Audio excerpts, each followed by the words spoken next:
Hey folks, it's Tom and FrugalPrepper. So I got something.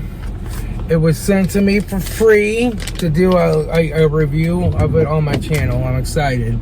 I've bought some of these in the past that are really cheapies and they have not worked.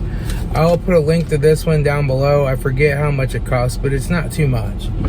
But if you have an older car that doesn't support the Bluetooth from your phone, you can get one of these. Let me get it open here. There, gotta get that little sticker off.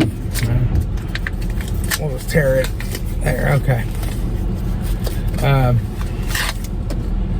So this looks like an okay one. It has a sticker on it here. It says, read the operation guide included carefully for a better experience before using. We're not gonna do that. But we have a USB and a USB,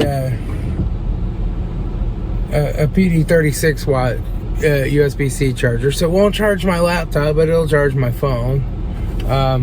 It has a little thing here to answer and move through doing stuff. It looks like it has some little microphones here at the bottom. And it has a channel button and some other button.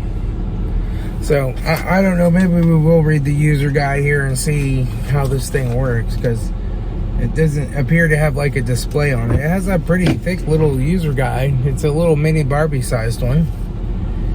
You know, you gotta try to read this stuff with your, they want you to read it. They don't take into account that you're an old dude with bifocals. 30 watts, how to use FM transmitter. So you can set the car radio. The FM transmitter can only recognize FM frequency. Adjust the FM radio to a clear unused frequency. Blah blah blah. You plug the FM transmitter into your cigarette lighter and press the channel button. After the FM frequency flashes, push the multi-function button to the right to adjust the FM frequency. So it must have some kind of a display on it. So I'm going to plug it in here. We're going to see what happens here. Okay, so it's kind of hard to see because my cigarette lighter is all the way down on this little thing here. But I hit the channel button like that. And then I tuned it to 87.7. And my radio is at 87.7. And you can see, like, I plug that in and I have a really quiet signal even with the volume up all the way up. So that's good. It doesn't have an annoying hum like those other cheapy ones I've got. So now I'm going to pair my phone to it and see how that works. It's flashing Bluetooth, so I'm assuming my phone's probably going to see it. So let me try that. I'm recording this on my phone, so let me try pairing it up. Okay, so it worked. It showed up as a SW-XC966 or something. I hit connect and boom, it just connected. It's got pretty colors on it too. You know, like the Chinese people like the colors. You know, maybe some other people like the colors too. I don't know. That's going to be kind of annoying when you're driving at night. But I can always just close that. It'd be nice if there was a way to turn those colors off so that it didn't shine in your eyes when you're driving at night. But yeah, I'm going to try it out here and listen to some of my iTunes music and see how this thing works, and I'll report back. Okay, so this thing works really well. I didn't get any interference or static or anything the whole way to alignment and back. It worked well. So that's the thing I had with my other one, is always interference, and when you plugged in a phone and charged it, it was even more interference. I kept my phone plugged into the charger and it worked. So you have this button right here, and you can turn this light off. So this light flickers with the music, right? But you hit this button, hold it down, and it turns that light off. So that's great for when you're driving at night. Now the volume at first seemed a little bit lower than the radio, but then I figured out this will increase the volume or turn the volume down. So you can adjust the volume of this, and that's independent of the volume here and the volume on your iPhone. That's just like its own volume.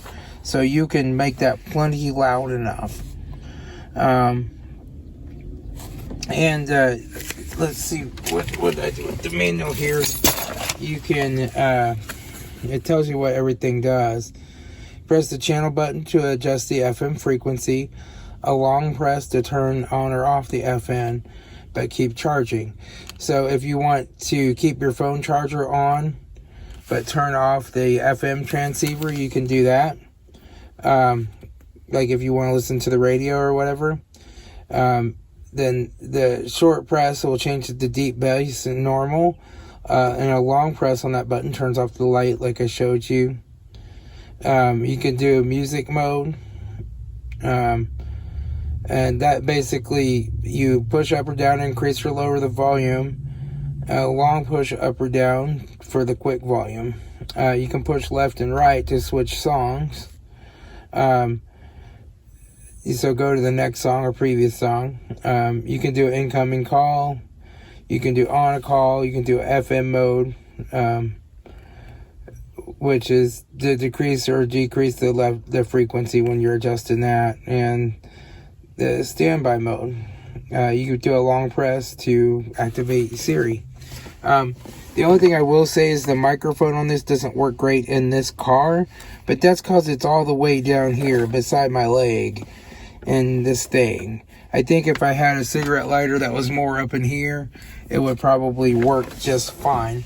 It does work if I just kind of lean over and talk loud, but it would definitely be nicer if I had that higher, but my car has a cigarette lighter down here.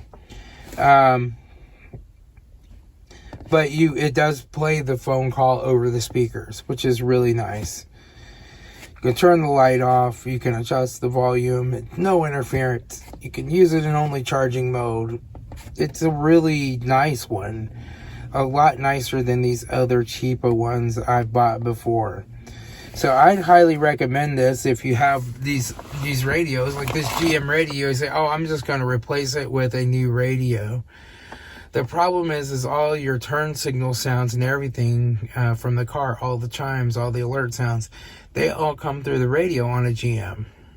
This radio is hooked into your CAN bus or your high or low speed LAN on older ones. So changing the GM radio out requires a GM integration module, which is expensive. It's a pain to hook up. And I've seen those modules, those cheap ones, go out and take down a CAN bus and cause a car not to start. So you really just don't want to change this stuff. You want to leave your factory radio if you can, and you have an older car.